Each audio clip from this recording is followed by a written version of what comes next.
बच्चों, कैसे हो तुम लोग? सब ठीक ठाक? आज हम लोग जो टॉपिक पढ़ेंगे वो है एरिया वेक्टर।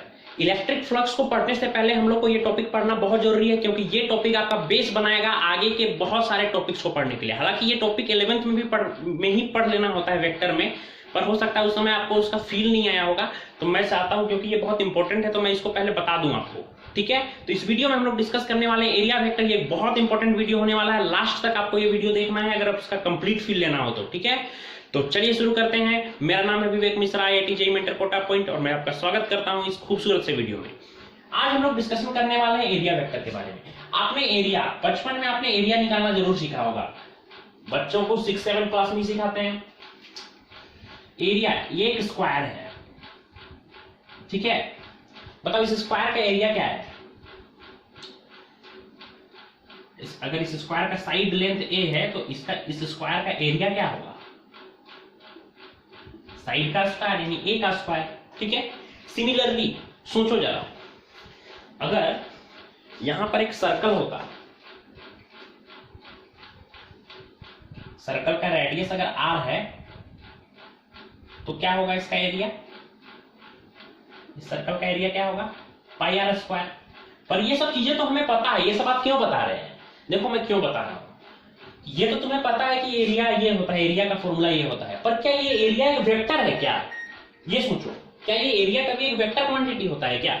हो सकता है क्या एक वेक्टर क्वांटिटी? और हो सकता है तो कैसे हो सकता है?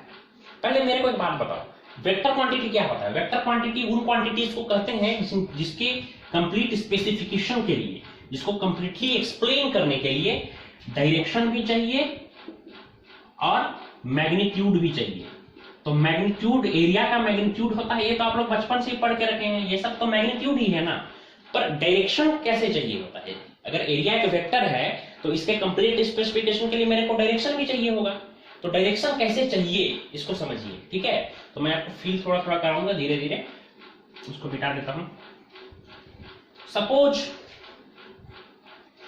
एक सर्कुलर वायर ऐसे रखा हुआ है, सर्कुलर रिंग रखा हुआ है, ठीक है? यहां से इलेक्ट्रिक फील्ड लाइंस क्रॉस कर रही है। वास्तव में यही फ्लक्स होता है, या फिर मान लो मैग्नेटिक फील्ड लाइंस क्रॉस कर रहा है। मैग्नेटिक फील्ड लाइंस तुमने पढ़ रखा है 10th में, इसलिए मैं मैग्नेटिक फील्ड लाइंस का दे रहा हूं एग्जांपल। यहां से मैग्नेटिक फील्ड लाइन क्रॉस कर रहा है, ठीक है? अब इसी को यहां से 3 मैग्नेटिक फील्ड लाइन क्रॉस कर रहा है, ठीक है? अब इसको मैंने थोड़ा ट्विस्ट किया और इसी को मैंने, सेम एरिया को मैंने ऐसे रख दिया, ठीक है? सेम रिंग को। अब बताओ यहां से एक भी फील्ड लाइन क्रॉस कर रहा है क्या? नहीं ना। क्या दोनों केस में एरिया चेंज हुआ? नहीं हुआ। पर पहले यहां से 3-3 चेंज हो रहा था, 3-3 फील्ड लाइन क्रॉस हो रहा था, और अब यहां से एक भी फील्ड लाइन क्रॉस नहीं हो रहा है। जिन बच्चों को समझ में नहीं आया मैं एक बार समझाता हूं, मेरे पास है कुछ इक्विपमेंट। ये देखो, मान लो ये एक रिंग है, मानना क्या है ही रिंग, ठीक है? चूड़ी चुरा के लाया हूं मैं बताने के लिए। यहां से देखो 3-3 फील्ड लाइन क्रॉस कर रहा है इस केस में। अब इसे थोड़ा सा टिल्ट कर दिया मैंने, सुई पुचुक। कितना क्रॉस कर रहा है अब? 2। थोड़ा सा और टिल्ट कर दिया, सुई पुचुक। अब 1 कर रहा है, अब ऐसे कर दिया तो इस केस में एक भी इससे क्रॉस नहीं करेगा, ठीक है? या फिर मैंने अगर इसी को ऐसे रख दिया तो अब इससे, इस एरिया से एक भी फील्ड लाइन क्रॉस नहीं करेगा, फील्ड लाइन 0 हो जाएगा ना। तो आप देखिए, जैसे जैसे मैं इस एरिया का, इस रिंग का एरिया का डायरेक्शन चेंज कर रहा हूं, वैसे वैसे क्या हो जा रहा है? वैसे वैसे इसका प्रॉपर्टी बदल जा रहा है ना? तो ये चीज तो आपको पता चल गया कि डायरेक्शन का भी बहुत महत्व होता है एरिया का, ठीक है? लेकिन अब सवाल ये उठता है कि एरिया वेक्टर क्या होता है? मतलब एरिया वेक्टर तो होता है, पर उसका कुछ डायरेक्शन तो होता होगा ना। उसका डायरेक्शन क्या लेते हैं एरिया वेक्टर का? तो चलो सोचते हैं उसका डायरेक्शन क्या लेंगे। सपोज ये है वेक्टर A, ठीक है?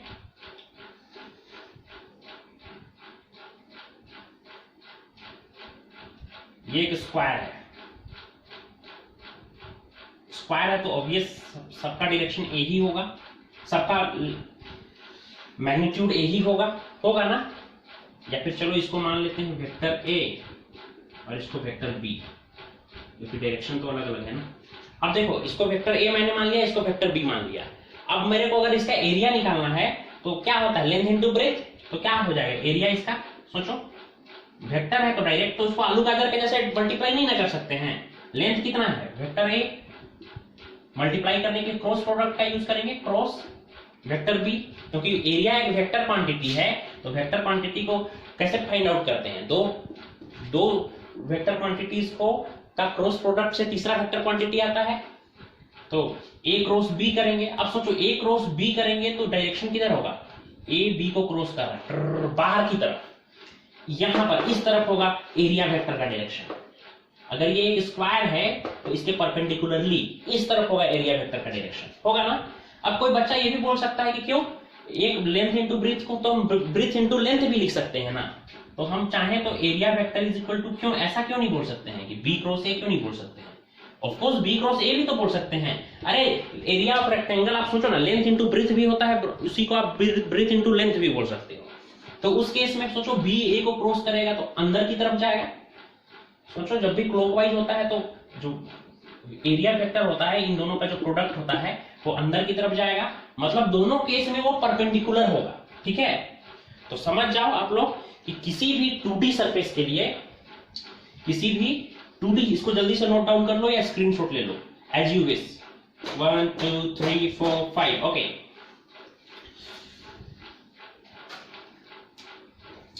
किसी भी 2D सरफेस के लिए, 2D सरफेस मतलब स्क्वायर, रिंग वगैरह के लिए, जो एरिया वेक्टर होता है वो या तो आउटसाइड होता है या फिर इनसाइड होता है।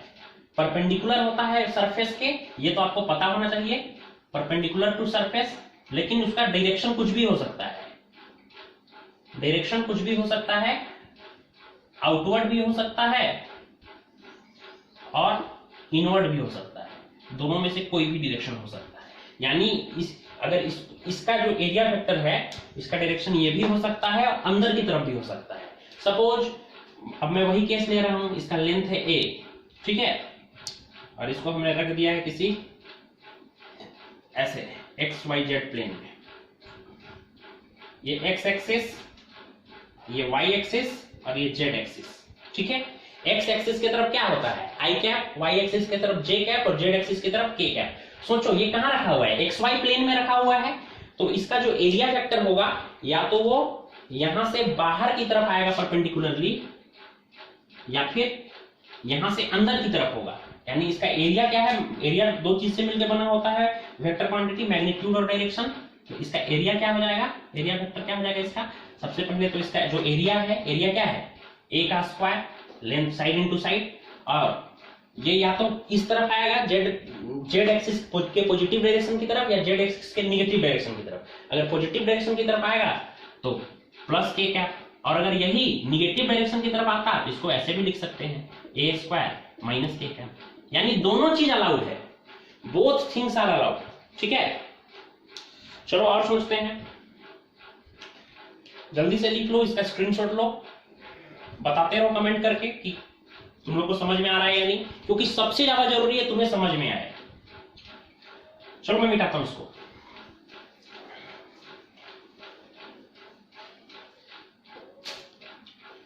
सोचो,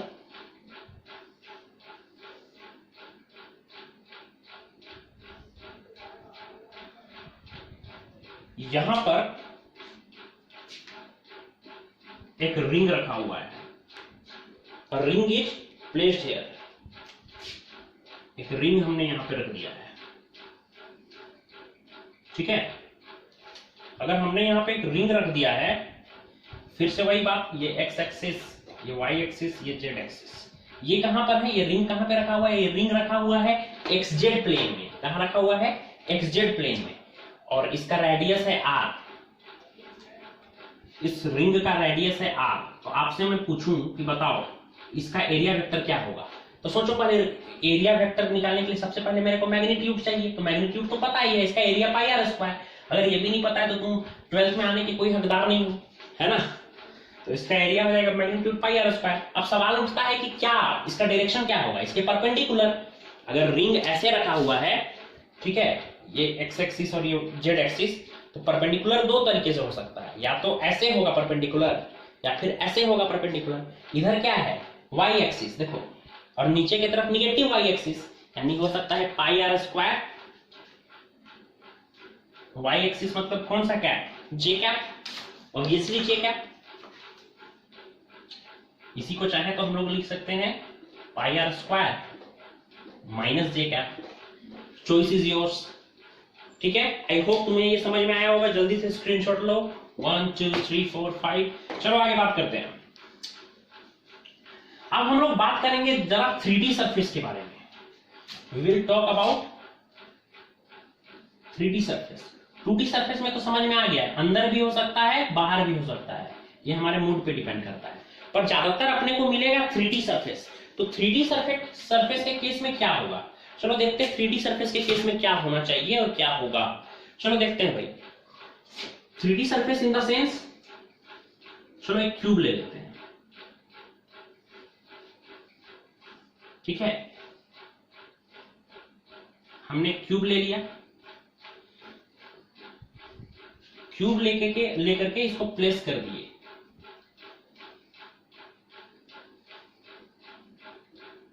ये एक्स एक्सिस, ये वाई एक्सिस और ये जेड एक्सिस। क्यूब है, जिस क्यूब के हर एक साइड का लेंथ है सपोज ए। तो अगर मैं आपसे पूछूं कि एरिया वेक्टर क्या होगा, तो याद रखना 3D सरफेस के केस में, in the case of 3D surface, area vector हमेशा आउटसाइड होता है, सरफेस के आउटवर्ड डायरेक्शन में होता है। In case of 3D surface area vector is always outward direction में होता है, हमेशा आउटवर्ड डायरेक्शन में होता है। याद रखना, मैं एक एग्जांपल दे रहा हूं, उसके बाद इसको समझाऊंगा। मान लो ये जैसे कि ये एक 3D सरफेस है ना, एक 3D सरफेस।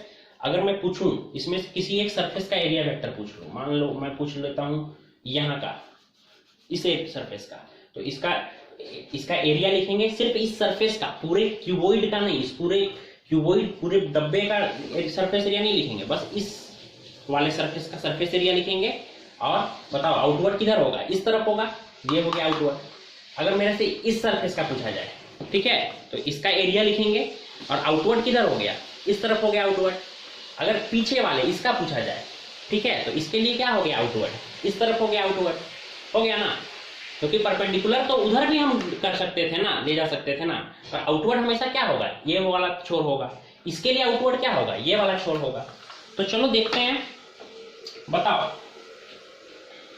अगर मैं आपसे पूछूं ये वाला सरफेस को, आप सबसे पहले देखो इधर वाला सरफेस को, इधर वाले वॉल को, इसका एरिया क्या होगा, एरिया आपको पता है क्या होगा, ए का स्क्वायर। ये आखिर क्यूब जो है वो 6 स्क्वायर से ही मिलके बना हुआ है ना, तो इसका एरिया हो गया ए का स्क्वायर। और बताओ किस डायरेक्शन में जाएगा, ये निगेटिव एक्स एक्सिस के डायरेक्शन, इसमें परपेंडिकुलर जो होगा वो निगेटिव एक्स एक्सिस के डायरेक्शन में होगा।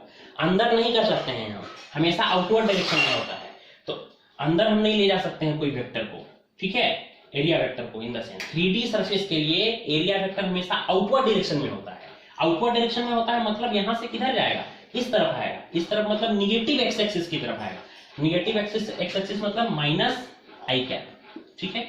अब मान लो मैंने इसके ऑपोजिट ये वाला सरफेस को लिया होता, तो अगेन देखो ये वाला सरफेस हर सब तो स्क्वायर ही है ना, तो सबका तो वही होगा, ए स्क्वायर ही होगा।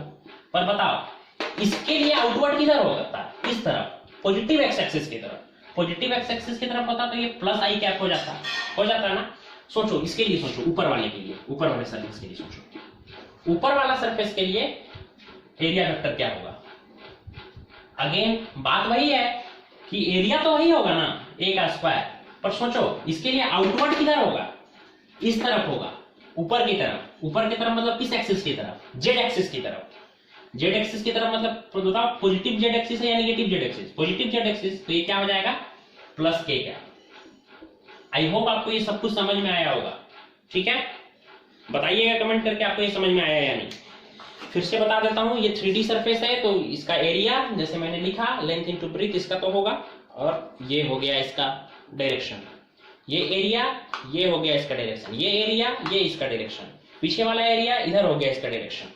मतलब 3D सरफेस में एक ही चीज याद रखना है कि हमेशा एरिया जो होता है वो आउटवर्ड होता है, नॉर्मली आउटवर्ड होता है, और 2D सरफेस में नॉर्मली आउटवर्ड और नॉर्मली इनवर्ड दोनों डायरेक्शन में हो सकता है। अगर आपके लिए वीडियो होगा फ्रूटफुल होगा तो कमेंट करके बताइएगा, कोई सजेशन होगा वो भी आप जरूर बताइएगा, डाउट्स भी जरूर बताइएगा। मिलते हैं नेक्स्ट क्लास में इलेक्ट्रिक फ्लक्स एक बहुत ही खूबसूरत टॉपिक के साथ, तब तक के लिए बाय।